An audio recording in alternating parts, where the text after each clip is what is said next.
Welcome to Know Your Mobile. I'm Basil, this is a Sony Xperia Z, this is a BlackBerry Z10 and you are watching our video comparison. The Sony Xperia Z, the latest flagship from Sony. The BlackBerry Z10, the latest from BlackBerry. The BlackBerry Z10 is the first to pack BlackBerry's newest OS, BlackBerry 10, unsurprisingly named. The BlackBerry Z10 is also the first full touchscreen phone from BlackBerry to run Quinix. Quinix is the same operating system that was found on the Playbook. The Xperia Z, however, is a much more tried and tested formula. It's a Sony phone running Android, and it is a gorgeous Sony phone. Full HD display, quad-core power. There's very, very little bad to be said about this from the offset. If we talk about the design, it also wins out in the design stakes just because it's so much more inventive. Like, it seems quite boring and plain because you've just got this very squared off design, but we haven't seen any design look this classical for a long time. Most designs tend to follow iPhones with their really rounded corners and just this general look and feel that BlackBerry has gone for. In terms of buttons and ports, all the buttons and ports on the Sony Xperia Z are under flaps. That's because it is weather resistant, waterproof resistant, up to a depth of 1.5 meters for 30 minutes, and indeed dust resistant as well. That's why the micro SD card slot on the left is under a flap, as is the 3.5mm headphone jack up top, micro USB port, micro SIM tray, and that's it. They're all the flaps. On the reverse is the 13 megapixel camera. On the BlackBerry Z10, you've got a micro HDMI port, which is great to have, though you do have an MHL on the Xperia Z, You've got a micro USB port, right-hand side volume rocker. You've also got a little prizable area where you can take the back cover off on the reverse of on the bottom of the BlackBerry Z10, and the 3.5mm headphone jack up top, as well as a power button. Underneath the hood is a micro SD card slot, micro SIM tray, and the 1800 mAh removable battery. The BlackBerry Z10 is the only one of these two with a removable battery, with the Sony Xperia Z packing a 2100 milliamps under the hood, which is non-removable. As far as the displays go, both are real standouts of each phone. The Sony Xperia Z's Full HD display packs a whopping PPI, I think it's 443, may be mistaken on that, but either way, it's immense. The BlackBerry Z10 also won't be outdone all that readily with a smaller screen and a 720p resolution. It looks fantastic, both perfect for movies. The BlackBerry Z10, given the fact it's smaller, sits much less imposingly in the hand, and it does actually feel more comfortable. As much as we love the design of the Sony to look at, the sharper corners do dig into the heel of the hand ever so slightly more. So if you do have smaller hands, you would definitely prefer the BlackBerry Z10. If you have larger hands, you might be able to accommodate the Sony Xperia Z. And the screens, the Sony Xperia Z wins out based on its sheer size and pixel density. And that's, like we said, the BlackBerry Z10 is gorgeous, both perfect for movies and consuming media upon.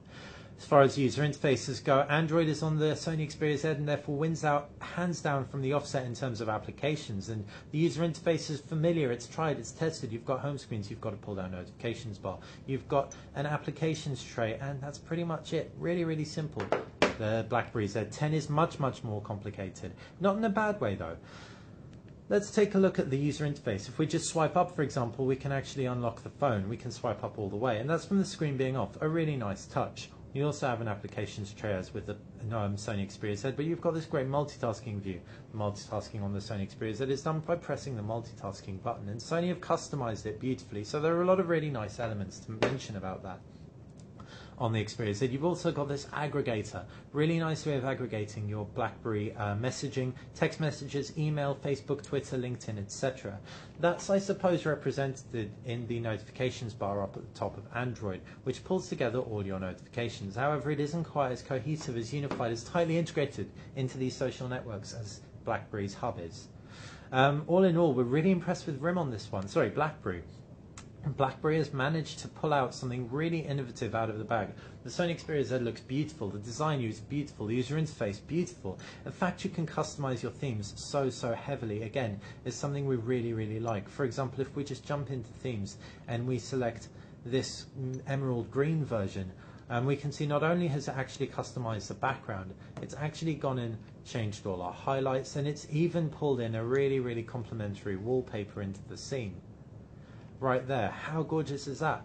But in terms of actual core functionality, it doesn't innovate all that much when compared to the BlackBerry Z10. Which one's right for you? And for anyone who needs to be connected 24/7 all the time, either will do you good. The BlackBerry Z10 is for the geek in you, the one who wants to really try this new OS out.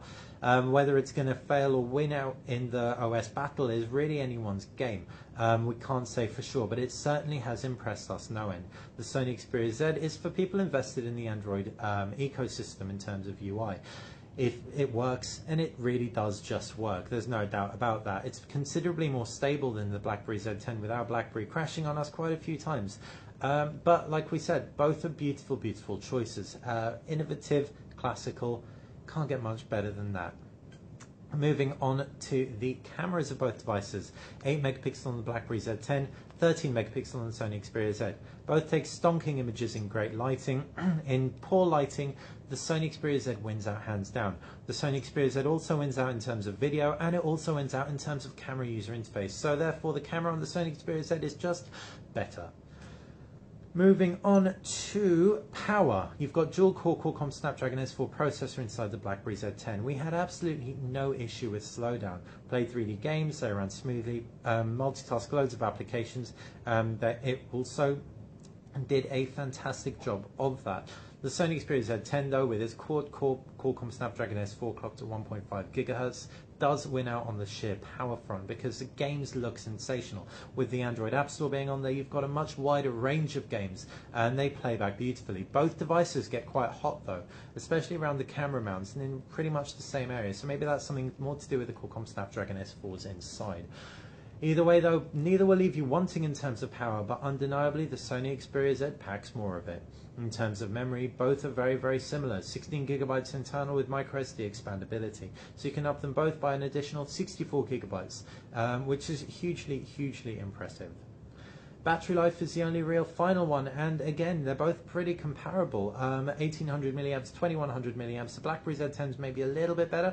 Neither impressive though. Neither really going to last a full day. We had an LTE SIM in the BlackBerry Z10, and it would die by about 6:30 p.m.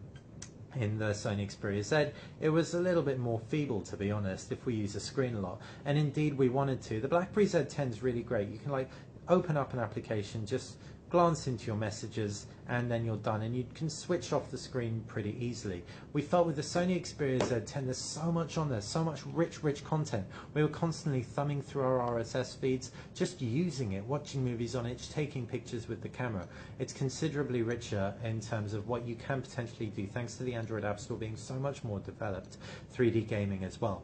So we rinsed the battery on the Sony Xperia Z10 in no time flat. One great thing about the Z10 is it does ship with this gorgeous charging dock.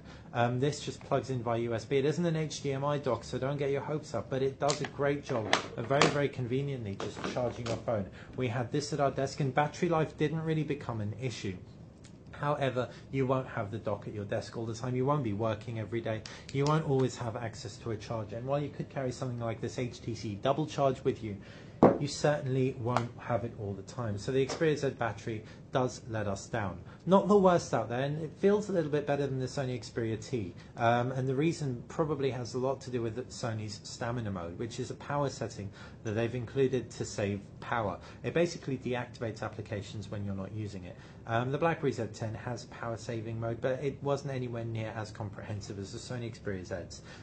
So all in all, in terms of battery, pretty even keel, with the BlackBerry edging slightly ahead, largely because we didn't end up using it quite so much. Not entirely fair, but that's how it goes. So all in all, which phone is right for you? If you are a workhorse, if you're an email addict, the BlackBerry Z10 is perfect. If you are coming from a BlackBerry, you've got BBM on there. So you can very, very confidently upgrade into this fantastic new user interface. Gesture support is astounding, and the touch integration is great. Stability is a real issue though, so if you're really dependent on having a stable OS, want loads and loads of applications, want that gorgeous, gorgeous full HD display, love watching movies, Netflix, everything on your phone, want a better camera, then the Sony Xperia Z is the one to go for. Hope you've enjoyed our video comparison. It's been brief, so if you've got any questions, please fire them in the comments section below. This has been Basil with Know Your Mobile. Please, if you enjoyed this video, subscribe to the channel.